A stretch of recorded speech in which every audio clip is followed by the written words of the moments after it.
ज्ञान यज्ञ की इस अनोखी कक्षा में आपका स्वागत है। मैं हूं आरती। चलिए शुरू करते हैं आज का अध्याय।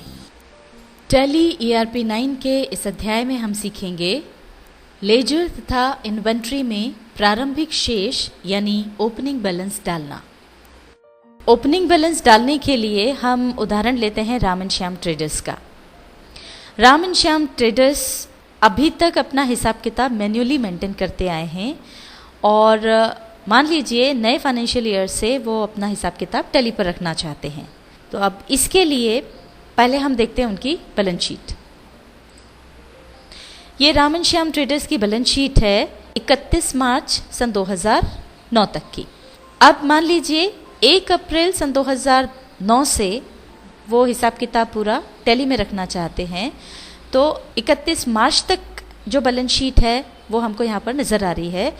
बैलेंस शीट को पूरी तरह से तो हम आगे समझेंगे, अभी हमको जो ओपनिंग बैलेंस डालना है उसके लिए जो चीज़ें समझना है वो समझ लेते हैं।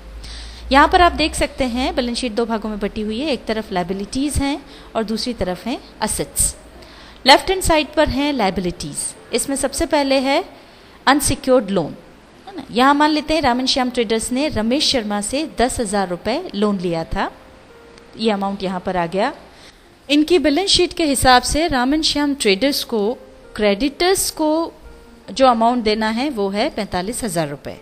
यहाँ पर आपकी सुविधा के लिए हमने जो क्रेडिटर्स कौन कौन हैं ये यहाँ पर दे दिए हैं। सप्लायर ए को 20,000 रुपये देने, सप्लायर बी को 10,000 रुपये देने और सप्लायर सी को 15,000 रुपये देने। वैसे बैलेंस शीट में केवल टोटल अमाउंट हमको मिलेगा, ये इस तरह से डिटेल्स नहीं दी होंगी। इसके बाद जो कैपिटल है वो 9,15,500 रुपीज़ की है और इसकी डिटेल भी हमने आपकी सुविधा के लिए यहाँ दे दी है कि राम एंड श्याम ने पार्टनरशिप में ये कंपनी खोली है, तो दोनों ने इसमें बराबर बराबर कैपिटल लगाई है। राम ने बिजनेस में 3 लाख रुपए लगाए थे, श्याम ने भी 3 लाख रुपए लगाए थे, तो इस तरह से ये 6 लाख रुपए होते हैं। और इस साल उन्होंने जो नेट प्रॉफिट कमाया है वो है 4 लाख रुपए, तो इस तरह से ये 10 लाख रुपए हो गए। और फिर ये है ड्राइंग्स, यानी राम और श्याम ने बिजनेस से जो पैसे निकाले वो दोनों ने बराबर बराबर पैसे निकाले, यानी राम ने 42,250 रुपये निकाले और श्याम ने भी 42,250 रुपये निकाले। तो इस तरह से टोटल ड्राइंग्स जो है वो हो गई 84,500 रुपये की। अब वो इसमें से कम कर दिया, तो इस तरह से टोटल कैपिटल अभी क्लोजिंग बैलेंस के रूप में बचता है वो है 9,15,500 रुपये। ये तो हो गई लायबिलिटीज़। और अब हम राइट हैंड साइड पर आते हैं, यहाँ पर है असेट्स। तो अब इस साल के अंत तक जो कैश इन हैंड बचा है वो है 1 लाख रुपए और जो बैंक बैलेंस है, बैंक में जो कैश पड़ा हुआ है वो है 50,000 रुपये और जो पैसा राम एंड श्याम ट्रेडर्स को डेटर्स से लेना बाकी है वो है 65,000 रुपये। और डेटर्स कौन कौन है वो यहाँ डिटेल्स में हमने दे दिया है। कस्टमर ए से 30,000 रुपये लेने हैं, कस्टमर बी से 20,000 रुपये लेने हैं और कस्टमर सी से 15,000 रुपये लेने हैं। इसी तरह से 5 लाख रुपये वैल्यू की बिल्डिंग है, 2 लाख रुपए की मशीनरीज हैं, 25,000 की बाइक है, 12,000 रुपये का फर्नीचर है और जो स्टॉक बचा है वो है 18,500 रुपये का। और स्टॉक जो है उसकी डिटेल्स भी यहाँ दी है। 200 किलो शक्कर है और 250 किलो चावल है। तो इस तरह से ये हो गई असेट्स। और यहाँ पर आप देख सकते हैं दोनों लायबिलिटीज़ और असेट्स दोनों का जो टोटल अमाउंट है वो 9,70,500 रुपये है।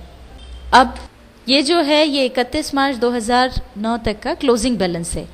हम आपको पहले ही बता चुके हैं कि किसी भी वर्ष के अंत में जो क्लोजिंग बैलेंस होता है वह अगले वर्ष के लिए ओपनिंग बैलेंस हो जाता है। यानी 1 अप्रैल 2009 से जो नया फाइनेंशियल ईयर शुरू होगा उसके लिए ये ओपनिंग बैलेंस होगा। अब हम इसको जब टैली में डालेंगे तो 1 अप्रैल 2009 को यानी नए फाइनेंशियल ईयर में ये इसका ओपनिंग बैलेंस हो जाएगा। तो आइए अब हम देखते हैं इसको टैली में कैसे डालेंगे। अब हम जाएंगे टैली पर। यह हम गेटवे ऑफ टैली पर आ गए हैं। राम एंड श्याम ट्रेडर्स ने वर्ष 2008-2009 में मैनुअल हिसाब किताब रखा था और वर्ष 2009-2010 में वे टैली में हिसाब किताब रखने जा रहे हैं। इसके लिए ये देखिए यहाँ पर हमने पहले ही कंपनी बना रखी है और कंपनी कैसे क्रिएट की जाती है ये हम आपको पहले ही सिखा चुके हैं। अब हमको सारे लेजर्स बनाना है। उसके लिए हम अकाउंट्स इन्फो पर जाएंगे और यहाँ से हम जाएंगे लेजर्स पर और अब क्रिएट पर जाएंगे। ये देखिए हम लेजर क्रिएशन वाली विंडो पर आ गए हैं। सबसे पहले हम रमेश शर्मा का लेजर बनाएंगे जिससे हमने लोन लिया। नाम हमने डाल दिया है, एंटर प्रेस करके आगे आएंगे। अब यहाँ पर हमको चुनना है ग्रुप, ये बनेगा अनसिक्योर्ड लोन्स ग्रुप के तहत, ये हमने ले लिया। और अब यहाँ पर आपको एड्रेस और जो भी आगे फॉर्मेलिटीज़ पूरी करनी हो वो आप कर सकते हैं। ये एड्रेस हमने डाल दिया और स्टेट भी डाल दिया। इसी तरह से आप पिन और बाकी सारी जो चीज़ें हैं वो भी डाल सकते हैं और फिर इसको एंटर प्रेस करते हुए नीचे आए। और अब यहाँ पर ओपनिंग बैलेंस पर हम आ गए हैं। तो यहाँ पर हमने 10,000 रुपये उधार लिए थे, तो ओपनिंग बैलेंस यहाँ पे आ जाएगा 10,000 रुपये और अब इसको एक्सेप्ट कर लेंगे। ये रमेश शर्मा का लेजर बन गया। अब हम हमारे जो क्रेडिटर्स हैं उनका लेजर बना लेते हैं। क्रेडिटर्स हमने देखा था बैलेंस शीट में कि 3 क्रेडिटर्स हैं। अब चूंकि 3 क्रेडिटर्स के लेजर हमको बनाने हैं तो एक एक करके बनाने की बजाय हम मल्टीपल क्रिएट का ऑप्शन चुन करके तीनों के लेजर एक साथ बना लेंगे। इसके लिए हम एस्केप की दबा करके बाहर आएंगे। अब ये यहाँ से देखिए मल्टीपल लेजर्स में जा करके क्रिएट सेलेक्ट करके एंटर प्रेस करेंगे। अब ये जो बनेंगे ये सन्ड्री क्रेडिटर्स ग्रुप के तहत बनेंगे। तो यहाँ पर हमने चुन लिया ग्रुप सन्ड्री क्रेडिटर्स। अब जिस जिस के भी लेजर्स हैं वो हम यहाँ पर उनके नाम लिखते जाएंगे। अब ये जो ओपनिंग बैलेंस है वो हम यहाँ से देख लेते हैं। सप्लायर ए को देना बाकी है 20,000 रुपये। अब यहाँ देखिए 20,000 डालते ही यहाँ पर अपने आप CR आ गया है। यहाँ हम आपको एक बात बता दें कि खाते के साथ हम जो ग्रुप चुनते हैं उसकी जो प्रकृति होती है उसके हिसाब से ओपनिंग बैलेंस के पीछे क्रेडिट या डेबिट अपने आप आ जाता है। जैसे कि यहाँ पर हमने सप्लायर ए डाला जो कि सन्ड्री क्रेडिटर है, तो यहाँ पर अपने आप CR आ गया। पर यदि कभी हमको इसको डेबिट करना हो, जैसे कि सप्लायर ए को हमने एडवांस में 20,000 रुपये दे रखे हैं तो वो डेबिट होंगे। उसके लिए हमको यहाँ पर मैन्युअली DR लिखना होगा। दूसरा है सप्लायर बी। सप्लायर बी को हमको देना है 10,000 रुपये और अगला भी देख लेते हैं। सप्लायर सी को देना है 15,000 रुपये। यहाँ पर डालेंगे 10,000 और तीसरा लेजर बनेगा सप्लायर सी का और यहाँ ओपनिंग बैलेंस हो जाएगा 15,000 और अब इसको एक्सेप्ट कर लेंगे। तो ये तीनों क्रेडिटर्स के लेजर्स एक साथ बन गए। अब हमको आगे कैपिटल राम और श्याम इन दोनों के अकाउंट लेजर बनाने हैं। इनको भी मल्टीपल लेजर्स में जाकर के क्रिएट कर लेंगे। ये बनेंगे कैपिटल अकाउंट ग्रुप के तहत। पहला बन जाएगा राम्स कैपिटल अकाउंट। अब यहाँ पर हम देखते हैं तो जो टोटल कैपिटल है वो है 9,15,500 रुपये की। और चूंकि राम और श्याम दोनों 50-50% के पार्टनर हैं, इसलिए हम इस अमाउंट का आधा आधा दोनों के नाम कर देंगे। तो ये इस अमाउंट का आधा होता है 4,57,750 रुपये। और अब श्याम्स कैपिटल अकाउंट में इसमें भी हम इतने अमाउंट डाल देंगे और अब इसको भी एक्सेप्ट कर लेंगे। तो जिस तरह से अभी तक के लेजर्स हमने बनाए हैं और उसमें बैलेंस डाला है, उसी तरह से आप आगे के लेजर्स बना करके उसमें ओपनिंग बैलेंस डाल दें। आपकी सुविधा के लिए कौन सा लेजर किस ग्रुप के तहत बनेगा ये हम आपको बता देते हैं। अब यहाँ पर देखिए सबसे पहले है कैश इन हैंड। तो कैश का लेजर ऑलरेडी बना हुआ होता है, आपको केवल ये जो ओपनिंग बैलेंस है ये उसमें डालना होगा। फिर आपको स्टेट बैंक ऑफ इंडिया का लेजर बनाना होगा जो कि बैंक अकाउंट्स ग्रुप के तहत बनेगा। ये जितने भी डेटर्स हैं इन सब के लेजर्स सन्ड्री डेटर्स ग्रुप के अंतर्गत बनेंगे। बिल्डिंग, मशीनरी, बाइक, फर्नीचर, इन सब के लेजर्स फिक्स्ड असेट्स ग्रुप के तहत बनेंगे। आपको यदि कोई और लेजर बनाना है तो वे किस ग्रुप में बनेंगे, इसके लिए आप चार्ट ऑफ अकाउंट की मदद ले सकते हैं। यह हमने टैली के पार्ट 51 में बताया है। और स्टॉक इन हैंड के लिए आपको इन्वेंट्री बनानी होगी।